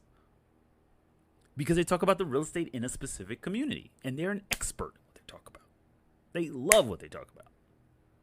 Original research that they're putting together and they're working out. You can see them building out the models, but they know the commercial real estate in their neighborhood and in their community. And the offer is, hey, let's have a chat. Let's have a meeting. That's all he uses it for. Not knocking that. Find what works for you. Always find what works for you. So, like I said, a lot of people talk about strategies. Now, and maybe you've heard me say this before in other posts. If you haven't, you guys should definitely follow me on Substack. Yeah. That's my call to action. No, actually, my call to action is more so for you than, not just me, but really more so for you. Strategy is great, but plans are actions and activities for execution and implementation. I'll say that again. Strategies are great. You need a strategy. Yes, you should have one. But the plan, the course of action plan, is activity. It's implementation. It's the work. It's what gets done. So a strategy is nice on the wall. What are the plans that are going to go into that strategy or going to come out of that strategy? It really is more so what happens. Come out of that strategy to make sure we meet the goals of the strategy, right? We're breaking it down like a fraction. We have this overall larger strategy, and we have these plans that fall into place. One plan could be for 6 months. One plan could be 30 days. Here you go. Here's an example of a plan. Simple. Remember what I said before? If you're not doing that stuff consistently, then that analytics portion is nothing to you. Without the analytics portion, You don't know what people will bite on. So publication. Look, you don't know what you're writing about. What do you care about?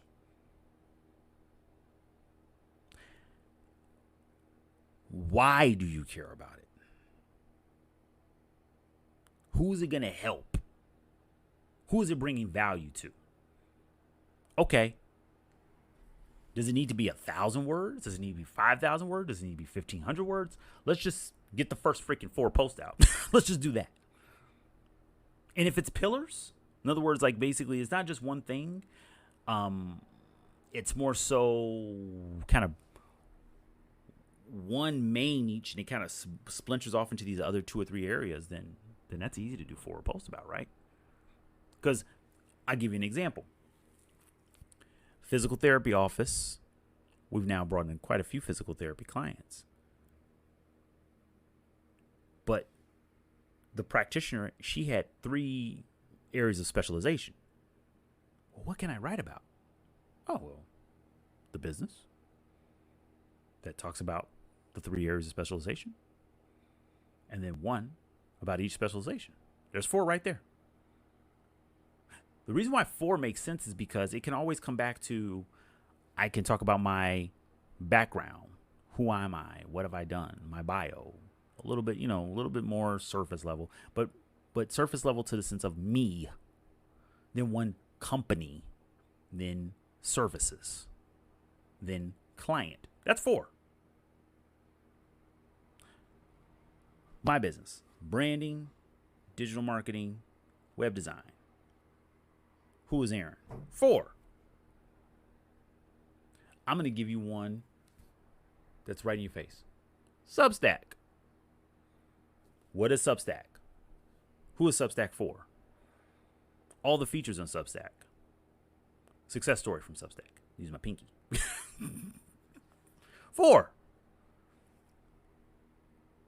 Now, normally when we're going to do something to test something out, we want to see it from an even number, because we can have one potential winner. But this isn't about a winner necessarily. This is about consistency. Because what did I just do? 4 weeks. Maybe 4 days. Maybe if I did that all in the first week, I identify which topic automatically kept getting the hits. So now I still have 3 more weeks. I can keep going on that topic, or those 2 topics, or those 3 topics, or those 4 topics. Publishing those posts. I got the machine working, right? Maybe I just planned, but I got to write them. So I did it in that first week. I got everything set up. I got an about me and all that good stuff. I'm telling all my friends about it. But now I can just start publishing because I've already written them out. I've already got it going. Now, strategically, right, what are my goals? Maybe I can reach out because I've been consistent. And they see, hey, man, this guy just dropped 4 posts. 1 on Sunday, 1 on Monday, 1 on Wednesday, 1 on Friday. He's putting up a few notes, too. I like this person. I like this, what they're talking about. They're talking about the same thing I'm talking about, similar to the way I'm talking about it. Maybe we can collaborate. Hey, you know what? Can I write a piece in one of your next articles? One thing I've done, I say, hey, can I share something from your article in mine? Yeah, of course. Thank you. Here's what my article and newsletter is about. You want to read it first? Make sure it's all good with you? Cool. And I recommend you to. Boom. Because I like what you had to say. And I kind of built upon it from my own perspective. Some people have gone back and forth where they have, conflicting views on something, but they say, hey, let's collaborate and we'll talk about, well, this is my perspective on it, this is not and this is my perspective on it. Now that you have content, you have 3 weeks of work. What do the people like enough to where they're willing to pay for it? What are the people asking for that they should pay for it? Because you will get that. You will get people say, hey, can you do this? Can you produce this? Can you produce? Well, you know what? Now you're asking me to produce something I don't normally do. And I wouldn't mind doing it. But if you're asking for it specifically, then... And it could be anything from something that you want to produce and you want to share on Etsy, Gumroad. Maybe you have a Zazzle store. Maybe you have Printify. Who knows? Right? You have to determine what works best for you and your business and what your business is all about. Maybe it's a specific menu item in your restaurant. And you're like, well, you know what? I can't produce in my restaurant, but I can make it specifically for the video. And you know what I'll do? I'll do specialty recipes. But those sessions are only for premium members. Now you got something monetized there. Build out that plan. And if you had to start today, right? If I rebranded the whole Ambition Show podcast, right? This is the kind of thing I would look at. So if you have a podcast, this might be something that you would do. This is free to take if you're working on the podcast. You have your newsletter. Now, of course, these are my names, so you can't use my names, but but you can kind of build from this, right? So you have the newsletter. Okay. The newsletter feeds directly into a podcast episode. Identify which episodes, which newsletters, what content works the best. Now you know what kind of courses you should make. Maybe you want to do the course route. Maybe you want to do that as your digital product. Maybe you have templates and guides as ebooks, or maybe those are resources, premium resources you want to sell. Maybe you want to have a private community, that private podcast episodes. Hey, you know what? We have episodes only for, like, have you heard with this with Patreon? Patreon only, or the Patreon. You got to join the Patreon to see these episodes. You've heard that quite a few times from a lot of the bigger podcasts. Same thing here. Hey, our regular podcast is on Spotify, it's on Apple, but the Substack podcast is only for Substack subscribers, and those are premium subscribers. See how that works? It's a great way to build out without, and this is, of course, something that maybe you have already, because like I said, I have that. I have the podcast already, right? So maybe if I was trying to turn it into more, okay, I want to make this a strictly, that's what this Substack is, a media engine for this media operating system, this route, that's what I would do. But the key to understanding is that as a creator, you have more tools at your disposal, which is actually why you probably are more confused and more concerned. The fact is that there's a lot there to work with, okay? But the crazy part is it's actually set up perfectly if you are a creator, an entrepreneur, a small business owner. If you build for yourself, the future is built for you, right? The tools are there. The people who are going to have success are the people who are willing to learn the tools, maximize those tools, optimize those tools, however you want to call that and look at it. But specifically the people who are willing to take the time to leverage those tools for themselves and put that time and energy into it. Now, you got to build a process that works for you, but in the first, it's going to be a little bit all over the place, but you build a process. That's where you build plans. You make your strategy, but you build your plans out of that. But you start off with something simple, and as simple as being consistent and doing and finding something that you care about. Because sometimes it's not right in your face, but I'm assuming that you're here, so maybe you say, okay, I'm a film, let me take that back. I was about to say I want to be. You're a filmmaker. You're a writer. You're a director. You are a pizza shop owner, right? You got your own pizzeria. Whatever it is, you are a creator and entrepreneur. Here's a platform for you. Ehren, I'm working in pizza dough all day. When do I have time to jump on a Substack? When you're working the pizza dough. Seriously. You would do that on Instagram. You would do it on TikTok. Let me take it back. People are doing it on TikTok. Ain't getting paid for it. They don't know any of them subscribers. They don't have any of those emails. Why not do it in Substack? Where if you have 500 subscribers, that's 500 people you can immediately email, 500 people you can immediately contact, 500 people you can immediately chat with, 500 people you can immediately, if you want to, sell to. Hey guys, this is from my Substack only subscribers. Here's a coupon. Oh, your business is local, so you do know you can focus on local.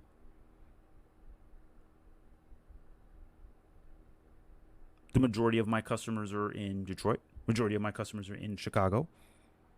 Wherever it may be. Of course, I'm mentioning the best city in the world, so that's me. But get away from this renting attention idea. Because that's what you're doing on TikTok. That's what you're doing on Instagram. And I'm going to call this out because this is not me. I'm not paid by Substack. I'm not a sponsor or nothing like that. This is what I do for my clients.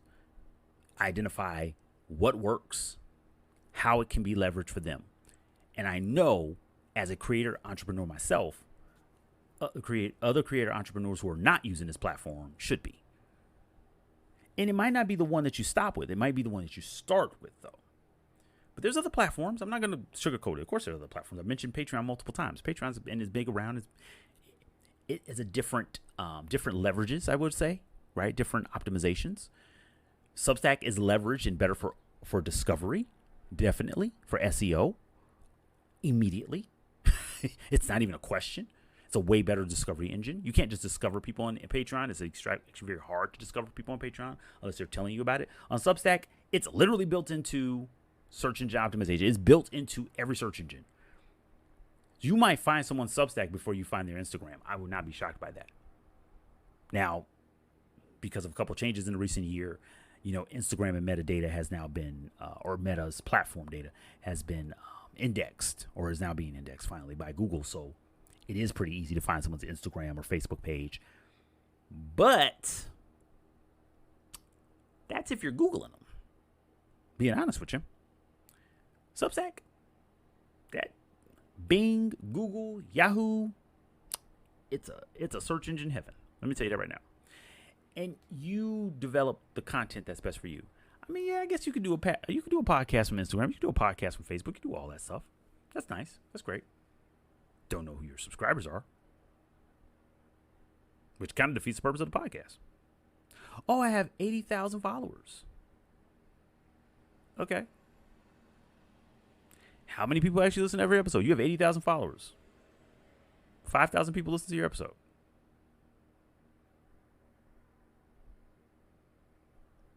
That's not monetized. Here, 200, 300, 500, maybe 1,000. That can monetize very well if they're premium subscribers.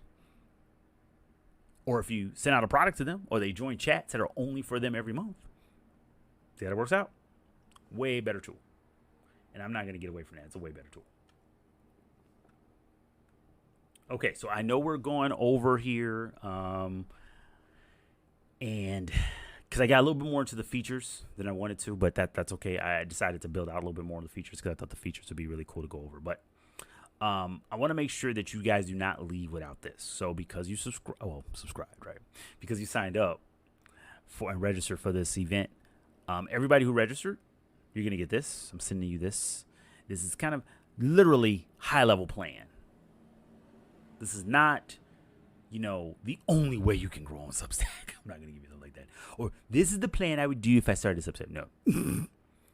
This is a launch plan that you build out for yourself. In other words, it has those things, those elements that we just talked about, right? Defining the niche, your core elements, or what you care about, things like that. But also the tools, the actual tangible tools, the tags, making a post schedule. The reason why it's really hard, and I hate those cookie cutter out of the box strategies and plans, is everyone is so different. And when you talk about a unique position and unique offer, it's counterintuitive. It's like this. If you're building a website, or I'm building a website, right? And I've had this plenty of times. I love the way this website looks. I want to use this template. I want to use this theme. I want to use this. Great. But then we start breaking down their business. And you're like, oh, well, we need to change that. Exactly. That's what you have. You're starting off with a template, and you're going to edit it, and you're going to optimize it, and you're specifically going to brand it and customize it to your needs. Same thing here. This is a launch plan, but it's a template. It's an outline. It's something you build out. But it's only effective. And you might be shocked when I say it's the only thing that makes it effective. If you use it, not just by filling it out. See, people think, oh, I filled it out, I'm done. Great. More digital paper. That's all you got. It's only good if you use it. Because once you use it, you know what works, you know what doesn't work. You know what you have to do, you know what you need to stop doing, you know what you need to do more of. That's when it becomes effective. That's when it becomes valuable. And that's the whole point. That's the whole point of this stuff, is to be valuable to you. So that's coming to you guys. So if you register for this, it's coming to your email. It's free for you. Because the idea is, if you're already on Substack, you can use this, kind of retool what you've been doing, maybe if you've been struggling. And if you're not, to get started. Boom, there you go. Also, what we're going to do is, as I mentioned, I'm trying to do more behind the scenes stuff, more Q&A sessions. If you subscribe to the Substack today, you're going to get a free membership, free paid membership that's going to feature these things that are only for paid members. Now, full disclosure, full transparency. I really like Substack to where I like a lot of the new features that they've come out with, and I want to use them a lot more. But I'm going to dedicate that time to the people who find value in it, of course. I find value in it. And that's time I'm going to be taking away potentially from clients. That's time I'm going to be taking away from family and friends, things like that, right? Because this is work. You guys are going to still see the work. You're going to get the work. But the things we'll go over behind the scenes in those case studies I was talking about, like you could post them and make them a post. We could do this. I'm going to show you how to do that also. Because I think it's a really great way to use the long form content. But I'm going to show you as I'm building it, and we're going to build it together. That's part of that. So you'll get a free paid membership, right? That's a limited time paid membership, right? And the cool part about that is, if you like it, great, you can re-up. If not, I would first love to have your feedback and to saying what you would like to see. Because this is just, the first ideas I had in mind of what I was going to post and going to be shared. This stuff used to be posted on my Patreon, but I stopped posting on Patreon. I came over to Substack, to be honest with you. I still like Patreon. We'll call that out. Patreon's actually a really good platform. It's a really good platform. But Substack fits more of me and what I like to do. And that's the whole point. It's all about what works better for you, your creativity, your brand voice. What it comes down to is your brand voice. What works best for your brand voice. So those are all the things that will come with the paid membership, right? As a part of it. We're going to have some Q&A sessions. We're going to have live sessions. We're going to have work together sessions. You get discounts on other, courses and products and things of that nature. But also, I really love your feedback to say, hey, what do you want to see? What do you want to see more of? And what we could do there. And we will definitely do our best to get it done. So with that, guys, make sure you follow the Ambition Show podcast. There's a QR code. Scan it. Check it out. The podcast is hosted, like I said, traditional hosting. I don't host it on Substack. One of the first things we're going to do, though, because I was going to do this on a whole nother platform, but then I was like, you know what? Since I'm really investing more in Substack, not pulling myself too thin, zeroing in and really focusing on a couple platforms that I really like the most, we're going to put the entire first season of the podcast on Substack. All the transcripts. That's going to be in a live session I'm going to do. So in a live session, what I'm going to do is I'm going to go live, and it's only for the members, only for the premium members, only for the paid people. And you guys are going to not only watch me do it, but we can have conversation and talk about it as I'm doing it, and you can understand why I'm doing it. But that's one of the first things we're going to do. That's only going to be for the live premium sessions. But the Ambition Show podcast itself, check it out. Tell me what you think. Let me know, just what you enjoy about it, what you don't like about it. Some feedback would be great. And yeah, we can build a community even more about around the podcast itself. But definitely check out the Ambition Show podcast. It's my baby. I love it. I'm going to be doing a lot more of it now that I've got a really good team to help me do it and help build it out more. And looking forward to you guys joining me, and looking forward to your feedback as well. As I mentioned, one of the sessions will be, that's only for premium members, will be those behind the scenes, specifically also adding it to Substack itself, or at least the first season of it on Substack. All right, so here you go. It's great. Social media, fantastic, great tool. Not knocking it, has its benefits. But the authority, the trust you need comes from that newsletter. The authority, the trust you need comes from that consistency of pushing out publication after publication, whether it's a note, whether it's a podcast, whether it's a newsletter, to build the relationship with that community and build a relationship that you own. You own those things. Amazon, Facebook, Instagram, even LinkedIn to an extent, right? You don't own that data.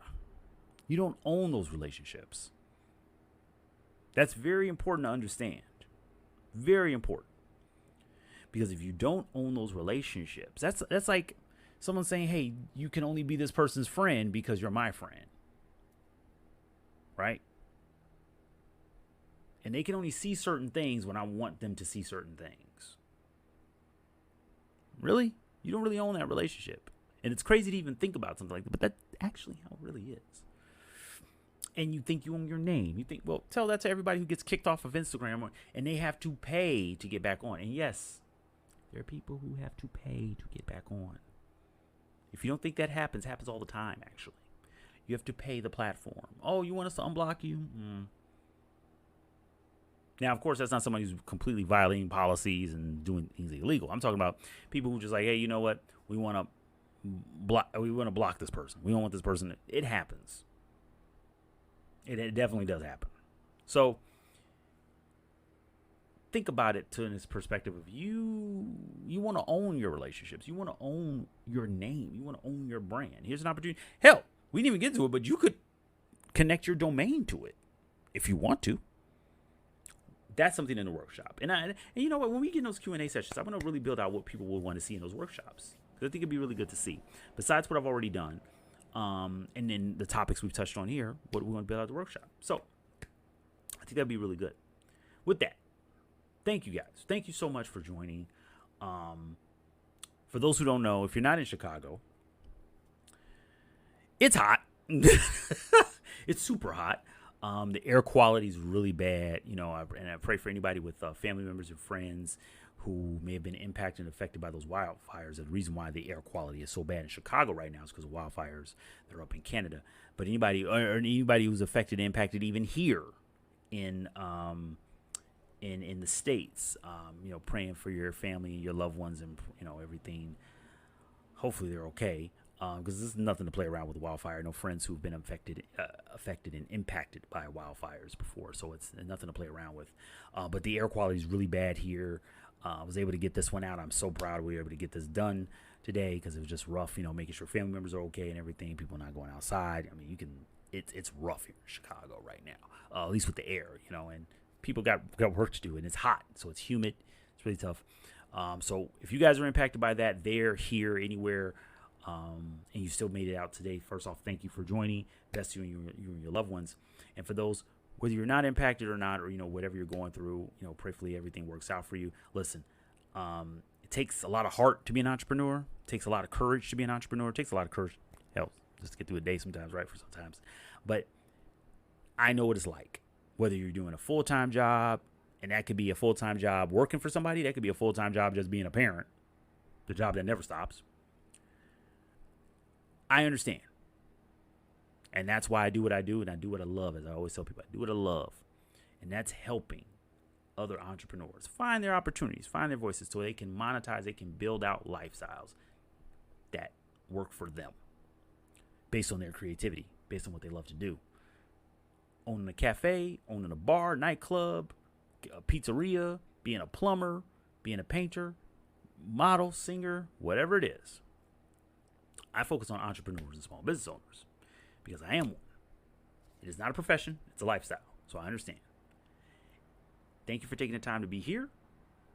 Prayerfully, you subscribe and you would take the time and check us out on Substack. And I say us because I have a small but mighty team with me.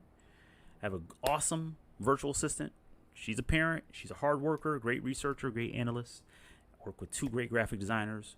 Work with 3 other great web developers, web designers, who do fantastic work. One's a full stack developer. One is mostly focuses on UI, a lot of user interface stuff, and that's mainly his area. Comes from an app development background, but he's gotten more into doing all types of web development projects, but he's focused a lot more on user interface.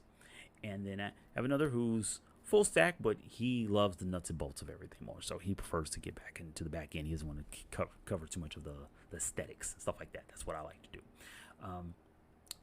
Search engine optimization, we love to do. We've been doing that for years, and it's one of my core areas of focus because I love to write and I love to create content that drives traffic. So, feel free to always ask questions. That's what those Q&A sessions are all about. Any one of those particular areas or areas where you might be shocked, everything is marketing, believe me. So we talk about everything from the branding to public relations to promotions, online tools, obviously, and of course, traditional tools. So love to see you in those Q&A sessions. Be sure to subscribe. See you in yours. Thank you for joining me here. Hope to see you in Substack as well. And do not forget to look out in your email because I got you, because you registered. For you who registered, thank you so much. You will be receiving that free launch plan. Get started. And when you start on Substack, hit your boy up. Let me know. I'm serious. Let me know. You better don't you take that launch plan and not let me know that you subscribe. Right? Like, hey, I subscribe to you too. And also, by the way, I created my own Substack. Well, hello. Let's connect. All right. Peace. Best to you and yours.